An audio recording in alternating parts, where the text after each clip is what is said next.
Hello everyone, and thank you for joining us. My name is Anna Pettigen, and on behalf of Government Executive Media Group, the host of today's webcast, I want to welcome you to today's webcast, Diminishing the Cyber Threat, How State and Local Governments Can Get Ahead, presented by the Chertoff Group and Cisco Systems.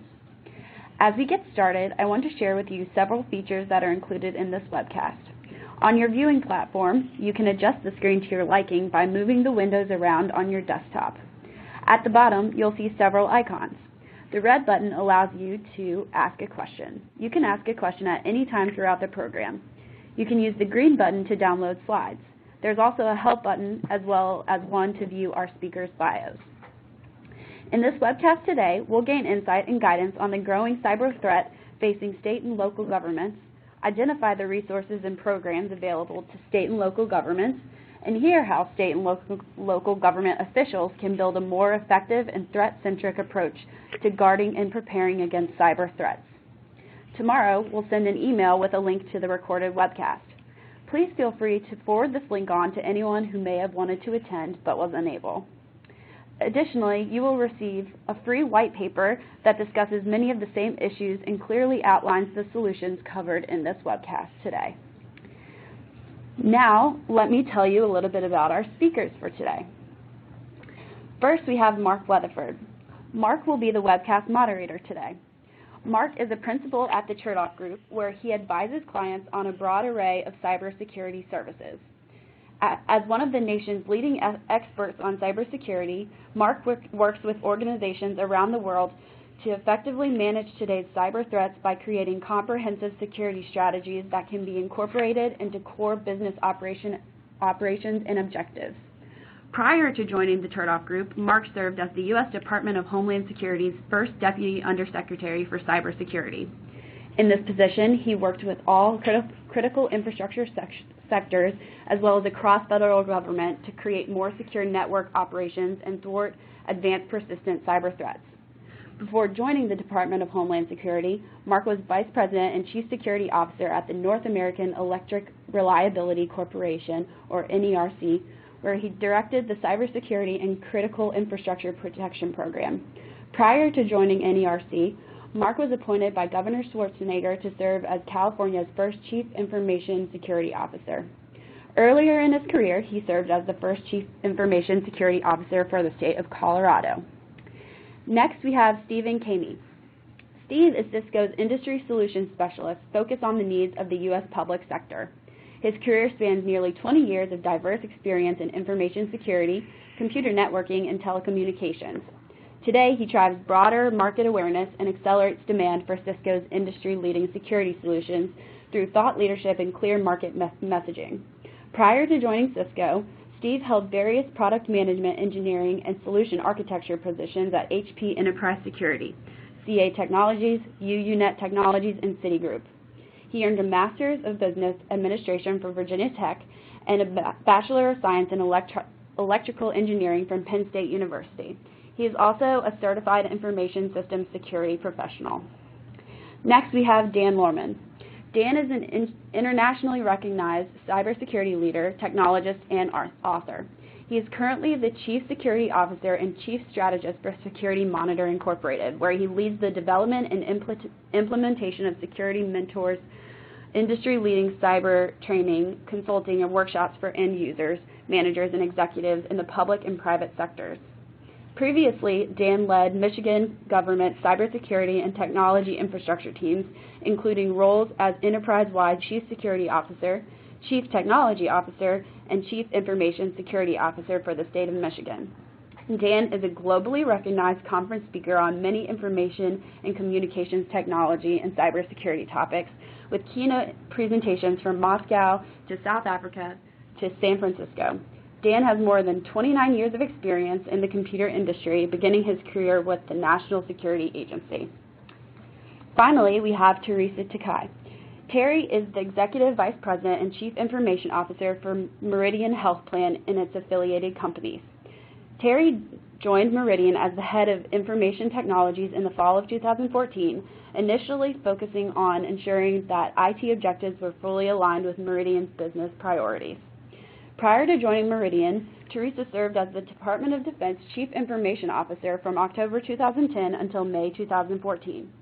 In this capacity, she served as the Principal Advisor to the Secretary of Defense for Information Management, Information Technology, and Information Assurance, as well as non-intelligence space systems, critical satellite communications, navigation, spectrum, and telecommunications. Before her federal political appointment in 2010, Terry served as Chief Information Officer for the state of California. Before serving in state government, she worked for Ford Motor Company for 30 years, where she led the development of the company's information technology strategic plan. Thank you all for joining us today, Mark, Steve, Terry, and Dan. I'd now like to turn the program over to your moderator for today, Mark, to begin the presentation. Thank you, Anna. As both California and Colorado's Chief Information Security Officer in state government, and then as the DHS Deputy Undersecretary for Cybersecurity, I've had the pleasure of working on cybersecurity at both the federal and the state level. And as a result of that, I've been privy to the challenges of both. And while the challenges are similar in many cases, there are particular issues associated with strengthening cybersecurity and battling consistent cyber threats at the state and local government level. Both need attention, but state and local government are often severely constrained by diminishing budgets and resources. I used to call them the afterthought in the government sector. Additionally, state and local government maintains a different and unique level of trust with the broader public, who often interact with their local governments many times a year, which is considerably different than the common person's interaction with the federal government. And as a result of that, state and local governments, I think, have a much higher level of responsibility for maintaining the security and privacy of the citizenry. In this webinar, we hope to unpack some of those specific cybersecurity challenges unique to state and local government, and also identify some ways that state and local government can strengthen their cybersecurity posture. We'll also walk through some of the current federal and collaborative programs and initiatives that are available for state and local governments to take advantage of. And I would like to say that it's my pleasure working with this very esteemed group of panelists. Terry Takai is both a friend, a colleague, and a former boss. And I've worked with Dan Lorman for a number of years when we were both CISOs for state government. And for those of you that know him, Dan is truly a national treasure at the state and local government level. And he's taken that now to the private sector, where he's doing some pretty amazing stuff. So I'd like to start with Terry. And for those, as you heard in the introduction, Terry just recently came from being the CIO at the Department of Defense, which is probably one of the, if not the most important technology jobs in the world. And she's seen a lot of the good and the bad in technology, and the good and the bad in the threat and vulnerability space. So, Terry, public breaches are now becoming commonplace. Just a new one this morning in the healthcare industry.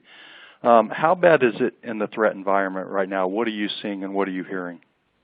Well, Mark, I think the environment really is very difficult right now. And, I think there's different ways to look at it. I mean, certainly as you look at the broader challenges that I saw at Department of Defense and some of the national security issues, that's one thing. But what we're really seeing now is the real spread of that threat into the public sector. And I think the challenge is that there is a feeling that, well, maybe it'll never happen to me. And I don't think that that's true anymore, as you very often pointed out in speeches that you have given.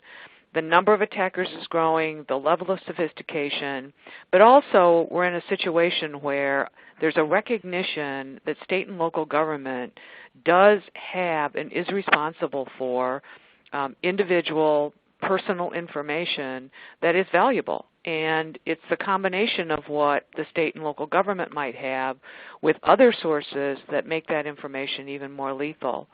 And the other thing I'd add is, just to reiterate what you were saying, is now that I'm in the healthcare industry, what we're really starting to see, in fact, as you pointed out, a particular Blue Cross Blue Shield breach that happened yesterday, I think that it's really a combined responsibility of those of us in the healthcare industry, but also with state and local governments that support many of the programs that provide healthcare, to make sure that the information is protected, and also to be sure that we're constantly vigilant in terms of that protection and responsibility.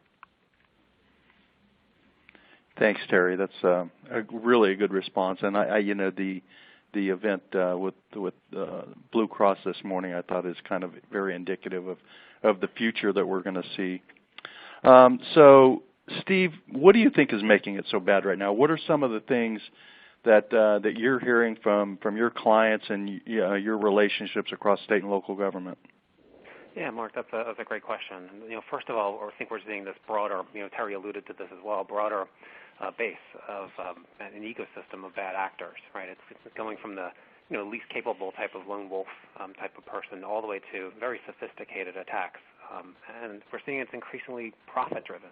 Right, there's some estimates we've seen that the global cybercrime market has approached, close to $1 trillion in terms of, buying and selling the not only financial information and the typical types of things you see here, but, as we've heard, Terry mentioned things like personal health information, medical records, and so forth. So, we've seen not only that grown in sophistication, over time. We've also seen that, obviously not only governments, but health. Terry mentioned as well, not healthcare. Organizations are increasingly a target, as well as even higher ed. Right? You think about all the intellectual property and research and things that have gone on in there. We also see that, I think the main point here is the data, right? Or the hackers are going after the information, and one way they're doing it, is exploiting ways to get access to the credentials, right? And secondly, a way to exploit the user's trust in the systems that they interact with to, be able to access malware and so forth to exploit them and to get the information out of the organization. So I think we're seeing a lot of that come together, not only from the more sophistication of the bad actors, but, really going after the high-value data. Great. Thanks, Steve.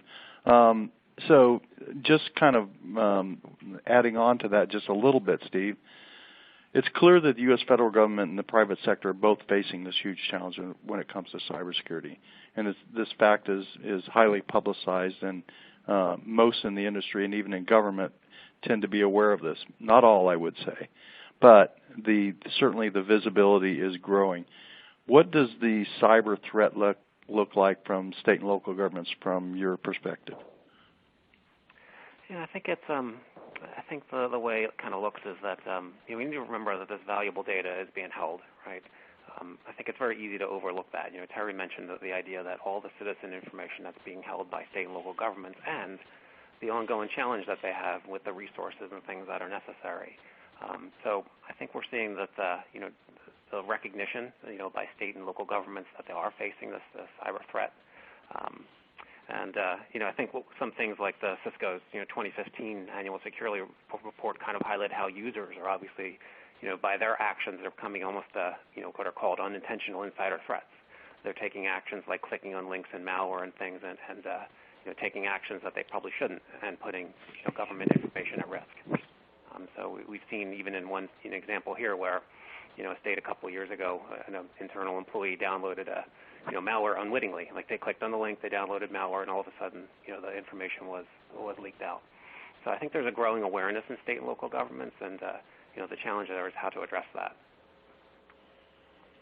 Yeah, thanks. I agree, and as I said earlier, I think it's a growing realization certainly at the executive branch within state and local governments, which is, but perhaps not as much on the legislative branch, which really controls a lot of the funding. But perhaps we can get to that later.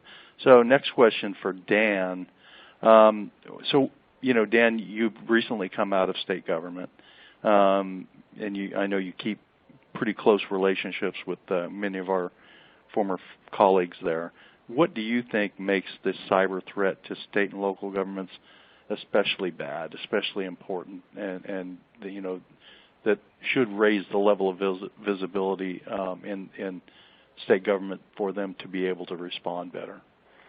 Yeah, thanks for the question, Mark. It's a good question, and just want to say thanks for being on with. It's a great honor to be on with Mark and Terry and Steve in this webcast. I think state governments do have some unique challenges, state and local governments also. This chart lays out a number of those. You know, when you start thinking about constrained budgets, typically banks, you hear different numbers, anywhere 10, 15% of IT spend, or big numbers. I think in state and local governments, it's 1 to 2%. So there certainly is a cost constraints. You look at the types of information the state and local governments have, whether it be driver's licenses and campgrounds and just all the different things. We think about driver's license, it's not an optional thing. If you want to drive in America, or IDs, they're at that local level, and state government has those. So the amount of the information, I think the disparity in the workforce is huge. It's very difficult to compete right now. Honestly, the cyber talent gap is getting worse at the moment. We could talk about that a little bit more a little later, I think, but just the challenge that we face with salaries and benefits with the private sector, it's just a huge ongoing and I think growing gap.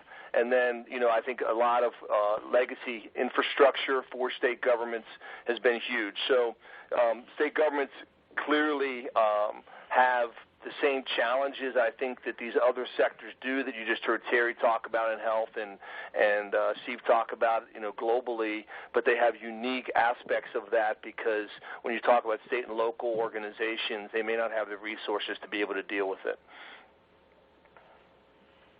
Thanks, Dan. So this next question is for everybody, but I'd like to start with you, Dan, because, again, I think you're the most recent, the most close to it. What are some of the kind of cybersecurity programs that state and local government can take advantage of? There's a lot of things out there, a lot of programs, both in the private sector, in the federal government, not so much at the state and local level, but how can state governments and local governments, how can they figure out which one of these and not only have been most successful, but could be most successful when implemented and deployed at the state and local government level? Sure. So I'll start off, and this chart has a really good list, so people should become familiar, if you're not already, with the National Association of State CIOs, National Association of Technology Directors, the multi-state ISAC with Will Pelgrin in New York. I think many of the people on the call probably are familiar with these, and really becoming engaged with those programs and really knowing what those programs are and really the committees and the opportunities within them. So certainly there's also, not on this chart, the National Governors Association, I know, has a summit on state cybersecurity here at the end of this month. So NGA is another one, and they have security committees underneath those. And then within those specific areas, and I think Steve's going to talk about continuous diagnostics in a minute, really looking at the committees that are out there. I know when I was CSO in Michigan, being a part of Homeland Security committees, working with you at DHS, working with a variety of different organizations like the FBI InfraGuard and the IT Government Coordinating Council, state and local tribal and territorial government coordinating councils. These organizations, well, it's not just going to meetings and being a part of discussions, but really looking at their initiatives as an organization at the local state level, volunteering, raising your hand, and really being an example for part of those programs and this funding, there's grant funding. There are pilots available with these programs. So it's certainly, I think the first point is getting those partnerships and relationships built, and then really raising your hand and getting involved in those pilots and those programs. That is a great answer, Dan. And we talked about that many, many times, that there's not enough people raising their hand, but I guess the awareness of that is probably a big piece of that too. Steve, what are your thoughts on this?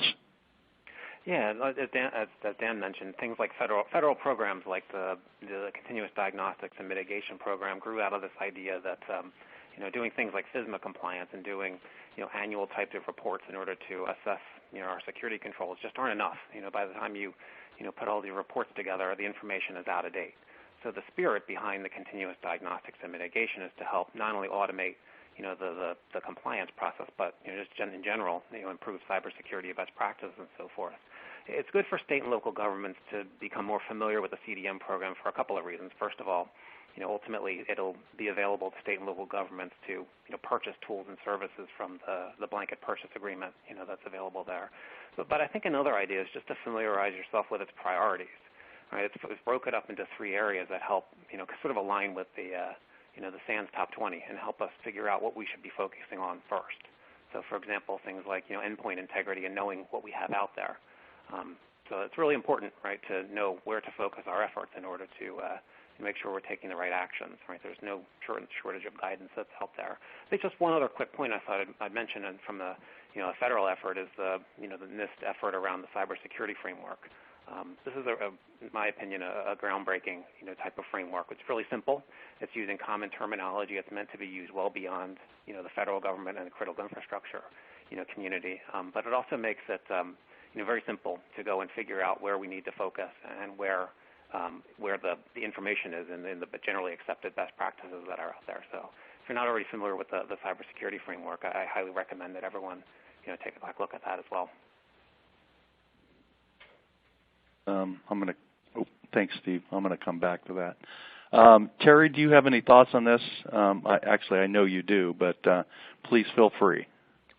One of the things I was going to mention, Mark, which I think is really important, is that I think the programs that Steve and Dan cited are really important, and I'm really glad that the point about NIST came up. But I think it's really underlying all of that is a couple of things, particularly for state and local government. And I think it is really that very often when you've got limited resources, where your security department is maybe one person or maybe 2, or they're not large groups, it's number one really important that those groups not just kind of hunker down and try to solve the security problem internal to their environment. They really do need to be able to take that time to make those connections and really look outside. The second thing is, and I think that Dan was really effective at this at the state of Michigan, is also to really collaborate with the other organizations within state and local government. So your local law enforcement has a big part to play, and very often is really looking at cybercrime in one form or another.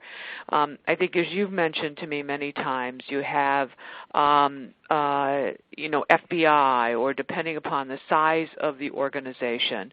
And then the other thing I think is to reach out to the other cities or counties and state government to look at what the local collaboration can be, because I think the whole concept behind this is really the information sharing.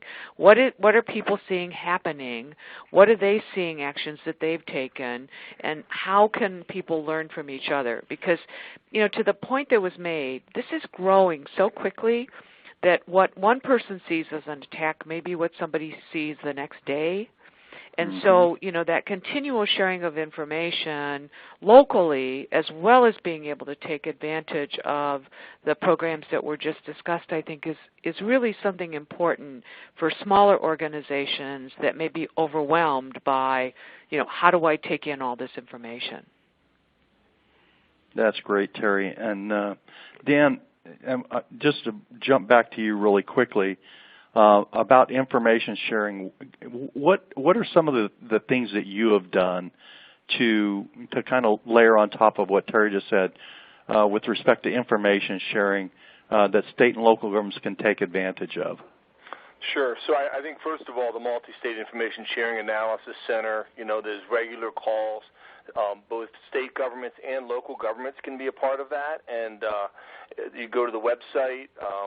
They're part of the Center for Internet Security, so being a part of those calls, but also getting real-time information in your environment about threats, even down to addresses to block, IP addresses, real-time threat information. They work with the U.S. CERT. They work very closely with a lot of law enforcement organizations, like Terry mentioned. So I think those are certainly very practical relationships. Really, through the years, that's really how I got to know Mark and work with other CISOs around the country, being able to pick up the phone and talk to other CISOs in other states and other local governments, federal government, work with different players at the Department of Homeland Security, really is an important piece. InfraGard is another great example. Be part of that organization and even part of the leadership, which is a public-private organization, cuts across traditional government lines and really works with the different elements of law enforcement, the FBI, but also private sector. In the state of Michigan, it was, we worked with General Motors and the big universities, really looking across government, looking across the automakers, Dow Chemical, Kellogg's, all those different organizations, and how do we work together even with like utilities. So the DTE, Detroit Edison, and Consumers Energy were just a couple of them in Michigan. But whatever state or whatever part of the country you're in, having those public-private relationships and then having the government relationships, I think, are key, Mark. Great, Dan. I agree. And, you hit I think, everything that I certainly think is important, too.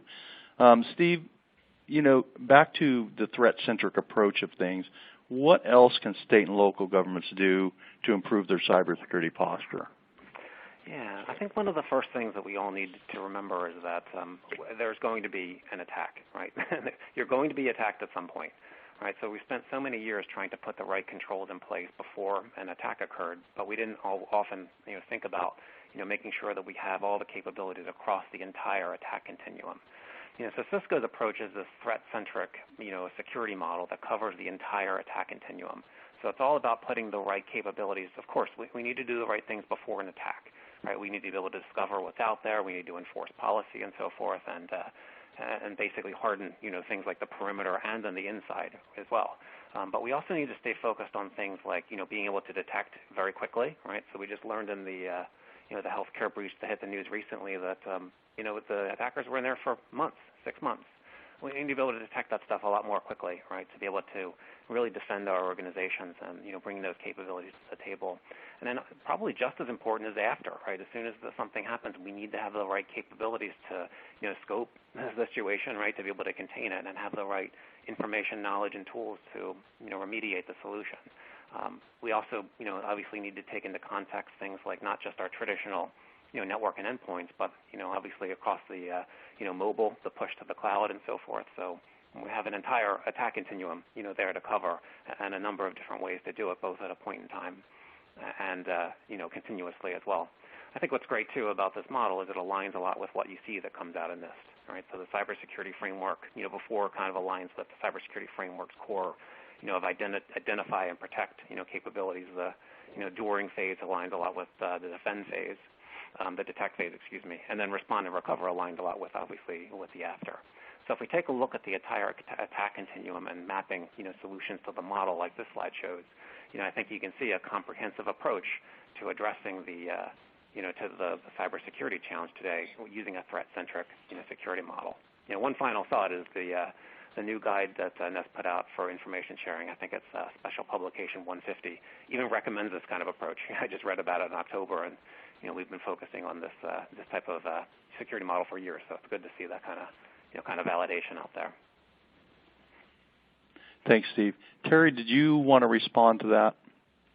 Well, I think yes, Mark, the model that Steve's laid out here really brings to the forefront the point that you can no longer go and buy a product to protect you.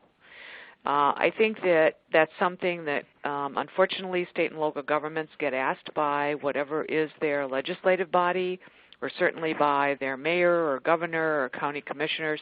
What is it that I can go and buy that's actually going to protect me? And I think the important point that is laid out in the threat-centric approach is that you really have to build the security into the infrastructure.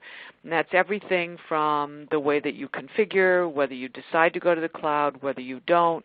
But it also gets into how you implement everything from email all the way through your application suite. And it really goes to not only protecting from an external threat, but to the point of the security model, it's really how do you find out and detect and act on an action that has happened within your technology, and how can you effectively find it and fix it quickly. And that can be, by the way, not only an external threat, but it certainly could be an internal threat, and that may be deliberate, it may be inadvertent, or it could be an external threat that looks like an insider threat. So I think that it's important for the technology group and the technology audience to recognize that we're no longer talking about perimeter defense. We're actually talking about defense throughout the infrastructure and at all points of possible entry. And how do we actually not only stop it, but how do we deal with it when we know that we have had a breach?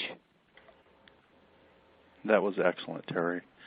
I have one more question, and then we're going to go to audience questions. But so this is just whoever wants to answer this. As we talked earlier, getting visibility, in state and local governments is oftentimes a huge challenge, especially in the legislative branch. So how do we get legislators at the state and local government level to understand the problem better and to understand the risk that it's bringing to state and local government, and then for them to get enough of their attention and create enough of a sense of urgency that they can allocate the appropriate resources to the folks within state and local government to begin addressing the problem on a more, I would think, on a more strategic kind of a basis rather than a tactical point solution basis. And so anybody can answer that. Well, Mark, let me just take a first crack at it, and I know that Dan and Steve have responses as well. I think it's really important to not do a general statement of Chicken Little, look at what's happening, but it's important, I think, to tell the story based on what the legislator or public official is responsible for. This is what could happen with our, call it, healthcare information or the information that we have in our DMV. It's really to get very specific around what could happen, and then not to present a single big bill, which I think gets people kind of, again, throwing their hands up and saying, well, I don't know how to deal with this. It really has to be in steps that say, here are the things that we need to do in a planned fashion. This is the way this expenditure is going to be really spread over a period of time. But then lastly, I think it's important for public officials to understand that a lot of the key messages, this is everybody's responsibility. This isn't just the CIO's responsibility. It's not just the CISO's responsibility. And I think Dan has done an outstanding job of being able to communicate that in a way that public officials know what they should do very specifically, as opposed to simply taking an approach of scaring them. Well, thanks, Terry. I think it's important. I agree with everything you just said. A great answer there. I just add a couple other points, and I think really taking the opportunities to talk with your legislators and your executive office, the governor's office, whether you're in a county council, whoever, whatever level you're at in government, and really build that relationship. Do lunch. Go talk to them. Obviously, there are going to be formal hearings as well, and many of us have faced, for better or for worse, have been involved in a lot of those, and those are also great opportunities to educate. So, I mean, at all levels of government, it really is, from the end user to the executives. We used to have cyber road shows. We'd go around at least annually, often more than that, and we'd tell the story. And Terry's so right. It can't just be the sky is falling, the bad news. I used to say, kind of a running joke, everyone's heard the term FUD, fear, uncertainty, and doubt. use a little bit of headlines, a little bit of kind of as an appetizer, a couple of bad headlines from some recent, Sony attack or, the healthcare hit, whatever it might be that's the latest headlines. But really you got to quickly get to solutions and not just the problems. And how does it specifically affect the programs, as Terry mentioned, that they're involved in, and really and personalize it, build the relationships, also with your end users as well. And I think really come to management with solutions and not just problems. A good awareness program for end users, a program for executives, for the legislature, and then really it's what best of all is if you can have the people at the top leading by example. So, the cabinet talking to people at the governor's level, and I know they're very interested right now because NGA's got a big initiative in that area. So you can leverage those kind of resources as well. And Dan, you also mentioned things like making sure you're familiar with stuff like the MALICIOUS organization. They talk about their federal advocacy the federal advocacy priorities, right? So they've already put out there that cybersecurity is one of their top priorities in working with the federal government for more funding and things like that. And then just again to underscore the point of making sure that especially state and local agencies are familiar with what comes out of NIST, right? It's not just out there for the federal government. They have things like the NIST risk management framework that help, put a process around what needs to be done, for cybersecurity, right? To break it into chunks and do a lot of the best practices that Terry, referenced, not just the technology, but also, the people and processes that go around it. So, for example, authorizing systems to operate and doing things like continuous monitoring. So, just a couple of thoughts to add to your point there. Steve, I'm glad to hear you say that. I think, oftentimes people don't know the resources that are available to them. I'm glad you mentioned NIST a couple of times. NIST provides so much great information that you can literally build a security program around the information that's publicly available at NIST. And I always make it a priority to talk to people about that because most people just aren't aware of it. So to kind of layer on this, my discussion of how do you raise the cyber IQ of your state and local government legislators? How can state leadership ensure that leaders like the CIO and the CISO are working together and not just next to each other? And I know Terry and I had this discussion many times when we worked together in California. Is how do you present that united front rather than taking parallel paths? Well, I can Terry, jump in. Dan? Terry, yeah. Go ahead. I think part of it is the org chart. And obviously in some cases the CISO is reporting to the CIO. It's different. The governance is different in different organizations. But I think it really is. What Terry did a great job of this when she was also CIO in Michigan is, security was part of the wider team, and oftentimes it wasn't obviously security for security's sake. It was part of a larger project. And Terry did that, had that leadership also at DOD in California. But I think really bringing together the whole team and focusing on, okay, what is it we're trying to get done, whether it's, a new tax system, whether it's a new, you fill in the blank, something new for the Department of Natural Resources, or what is the project? How do you build security in up front as part of the team? How do you have them at the table really, from, not just as an afterthought or a bolt-on at the end, but really looking at, from the beginning, how do we, build security in as part of the project plan and really all the way through the project, making sure that it is really, enabling security, if you will, and not just, always, trying to get to yes. How can we have secure, whatever that is, a secure treasury system or secure new health system, whatever it might be that you're working on. So really working as one group, as one team, and I think we did that well in Michigan with Terry's leadership and David Bean's leadership now, really trying to bring together the different aspects of technology, whether it's the data center people, the infrastructure people, the call center. It's really ultimately it's a unified system that needs to work together in a secure manner. Great. Yeah, I would agree with what Dan has said, Mark. I think that another piece of it, though, is and I'm not sure that this is a ready-made solution, but it's really to appreciate the enormity of the challenge. And I really think Steve pointed out in one of the prior slides what we're facing from an adversary perspective. And given that, there's really no single group that can get this done. And it's just an appreciation of that hopefully by doing more awareness and continuing to talk about it, we can get people to understand that and then begin to realize that they really can't do it on their own. Thanks, Terry. So I'd like to ask, before we go to audience questions, and we have a number of them already teed up here, so if anyone out there on the line would like to ask a question, go ahead and submit one of those.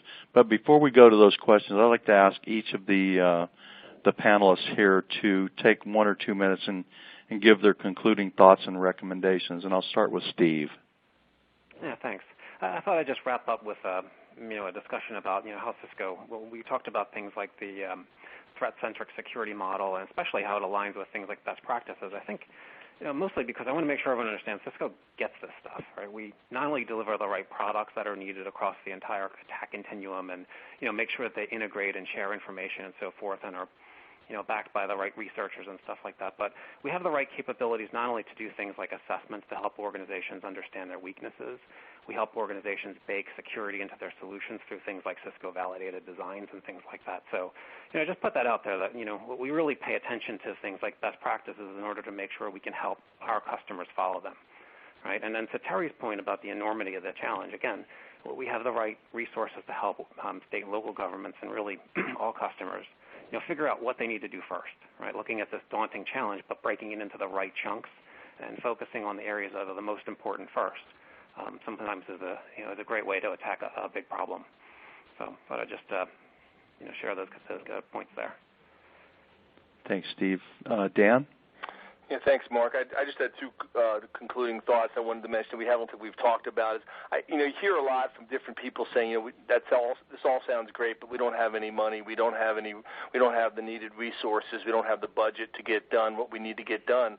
And one of the responses that I typically give to individuals as I'm have lunch with them or whatever is, what projects are getting funded? There are boats leaving the dock, and have your security teams involved in those projects.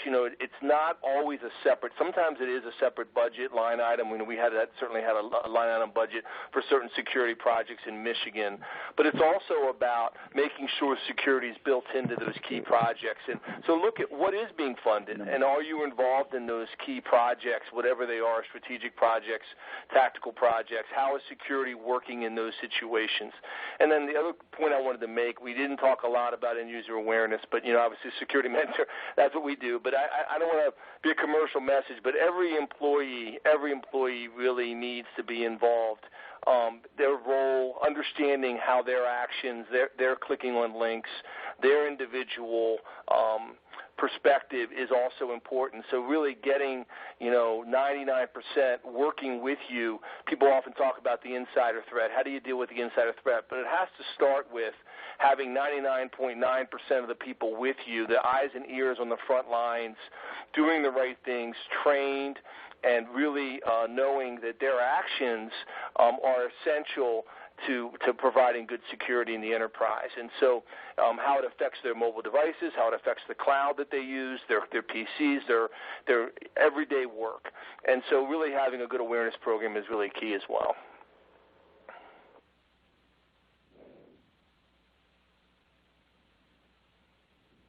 Oh, sorry, I was on mute. Thanks. Thanks, Dan. Terry? Well, Mark, I'll be kind of pithy to kind of close here. I think that my message would be, number 1, it will happen to you. Number 2, it could be happening now. And number 3, you don't want to be in a situation where somebody's asking you what resources you need after you've had a problem. So I think that sense of urgency and a recognition that, you need to take an action and you need to be organized in that action is really what we've been talking about today. And, as I leave the group, I couldn't emphasize more that I think that's where we're all concerned and where we all need to go. Thanks, Terry. So the next question I'd like to ask is around, hang on. We got a question from the audience here to discuss how insurance companies are expanding coverage to cover financial damages from being hacked and breached. And I know that this is a challenge in the private sector. Are any thoughts on how the public sector is dealing with this? It's an open question. Anybody can answer. I can jump in and start. I mean, I know for a long time in Michigan, a lot of governments are self-insured, and so there was a kind of a thought that, do we need cyber insurance? I think it's moving in the direction of the answer more and more becoming yes. I think in the early days it was kind of like, is either or. Do you buy insurance in case you have a breach and not really have all the protections we've been talking about here in the last 45 minutes? I think more and more, organizations are looking at it. I've been a part of a number of NASIO groups that have talked about different states and different local governments that have purchased cyber insurance. And I think it's a helpful process to go through that checklist of items, because they're going to say, are these protections in place? And that's going to partially set the price and also even your qualifications for getting the cyber insurance in the first place. So I think it's a growing trend. Even in the government space, in the past, it may be because of the fact that government self-insured, a lot of their functions. It wasn't necessarily so much. I see it growing. I think it's something you're going to see a lot more of going forward. Thanks, Dan. Steve, I have a question specifically for you. It says, what are extra measures that the average American citizen can take, apart from password protection, that could better protect their online information from hackers? I think one way is just to do a better job of educating yourselves on some of the risks, right? So, this idea of being much more familiar with the perils that come through email content, right? Understanding things like phishing and spear phishing.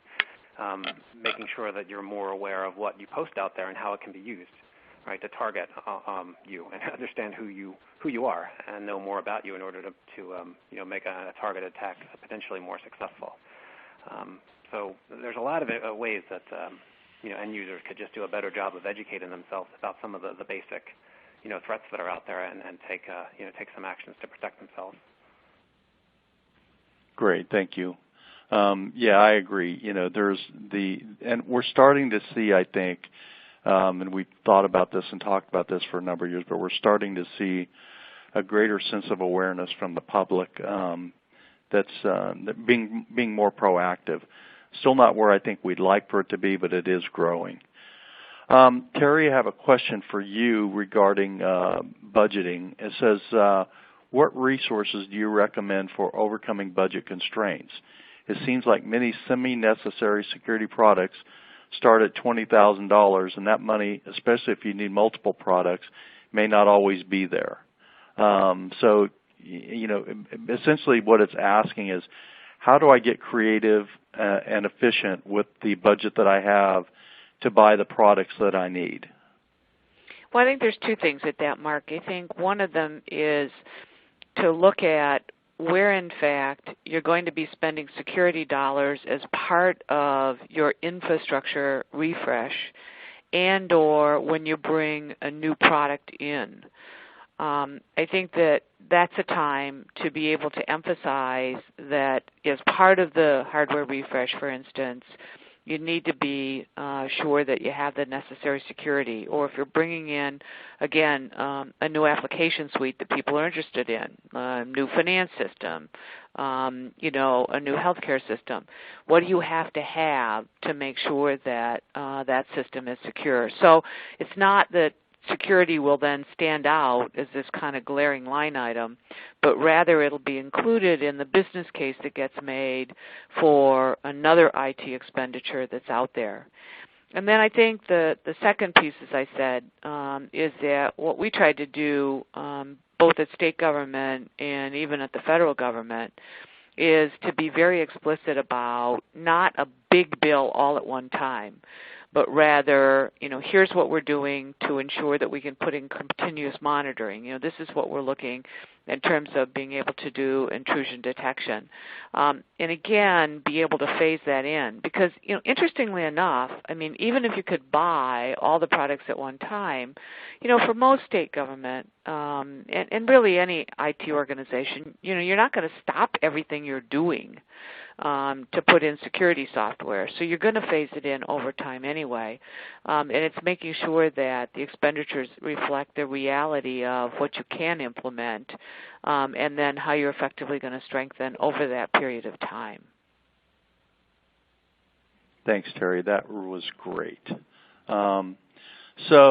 Next question is for Dan, and it's particularly important to me regarding cyber exercises. We have been doing a number of cyber exercises across a number of different critical infrastructure organizations here at the Chertoff Group for the past couple of years. And I'm seeing an uptick in the amenability of people to look at that cyber exercises as actually a way to understand the security maturity within their organizations. So Dan, the question specifically is, what's your advice regarding cyber exercises where your team practices defending the government's enterprise networks? And do you have any examples or anything like that? Yeah, it's a great question, Mark, and I think it's absolutely essential that every organization is engaged in this because, as Terry mentioned, it could be happening now, or maybe it's already happened, or it likely will happen, meaning a breach or response to a major incident, could be a denial of service attack, whatever type of cyber incident that you have. Certainly, there's been the big national exercises, as you know well, at DHS, the cyberstorms in Michigan. We actually participated in cyberstorms 1, 2, 3, and 4. You have the national level, the NLE exercises, the national level exercises. A lot of our emergency management organizations participate in these exercises all the time, whether you're at the local government or the state government, and they, in fact, now have cyber scenarios around those. So the first advice would be get involved in what's already going on in your state or local government. Talk to emergency management people about those exercises, attack and defend exercises. Also, certainly I would recommend MSISAC has exercises that they do really almost annually, if not more often. And there are a lot of other organizations like, for example, in Michigan, we have the Michigan Cyber Range, which is, kind of red team, blue team, attack, defend, defending. They have a place called Alphaville where you can actually defend a city and, you can hack into the, everything from the library to the electric grid to the city hall and then what happens and have teams. It's a great way for your teams to work together and not just individuals to see how, as a team, how do you do in defending your networks. So I think all of those are really important. I guess the last bit of advice I would certainly give is get your management involved. Certainly, like in Michigan, I know Governor Snyder's really led several of them. Tabletop exercises with top executives is another important thing to go through and really have an understanding. You say, how do you get the legislators, up to speed? Invite them to those so they can actually see the kinds of things that might be happening. I think a lot of different states have encouraged this. The National Governors Association encourages this to really run those kind of exercises where it really becomes an excellent training opportunity for management as well and executives. So certainly encourage you to get involved in those, and if you're not, to become engaged very quickly. And you could start with the MSISAC and the National Governors Association as a couple places, and NASCIO, National Association of State CIOs Security Group, all can help you. Thanks, Dan. We have about 4 more minutes, and I have 2 questions. So I want to start with Steve. You mentioned CDM earlier, and I'm not sure everyone understands what the CDM or the Continuous Diagnostics and Mitigation Program being run out of the Department of Homeland Security is. But, so Steve, could you talk about this real briefly? There's The contract was awarded to a number of system integrators. And those system integrators have issued tasks or have issued components of that and partners of that with various companies to provide solutions.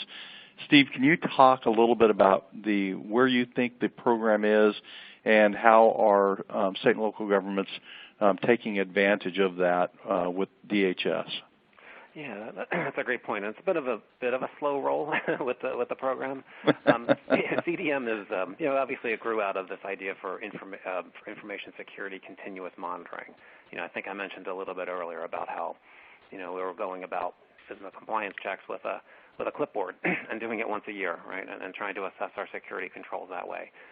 No one would equate, compliance and security, but we need to do, a far better job of assessing our controls and then do it on a much more regular basis. Continuous diagnostics and mitigation is a program, initially, kind of done between the Department of Homeland Security and, GSA, the General Services Administration, to make those tools and services available in a set of phases over time throughout the federal government and ultimately to, state and local. So I say it's been a little bit of a slow roll because we're still kind of rolling through, some of the initial agencies, and DHS is trying this even out on themselves. But the whole point of the program, like we said, is to be able to assess things on a more regular basis. Really quick, it's broken into 3 phases, and the first phase is all about things like endpoint integrity. Right, so it's focused on discovering what your assets are that are out there, discovering things like software that's potentially unauthorized and stuff like that. So that's where the main area for the first phase is. The second and the third phase is to get into more of building identity into the solution, right? Checking for security-related behavior and stuff like that, and finally managing it as a entire security life cycle. If you want to learn more about it, probably the easiest way is either through dhs.gov/CDM and gsa.gov/CDM. They've got some great resources out there, and things like even the product guide, kind of take you through what the program is about. But like I said, I think state and local governments can benefit a lot from just understanding the approach, to CDM and to be able to identify where the priorities are. Yep, I agree. That was great. And thanks for putting those links out there. So one last question, and I know this is near and dear to everybody's heart, and it involves the cyber talent issue. Keeping and attracting talent at the state and local government level is an incredible challenge. It's a challenge in the private sector, but working at the state and local government level is adds an order of magnitude to the challenge. So, whoever wants to answer this, I know Dan has some thoughts on this. How do you what advice do you have for growing, cultivating, and attracting and retaining talent?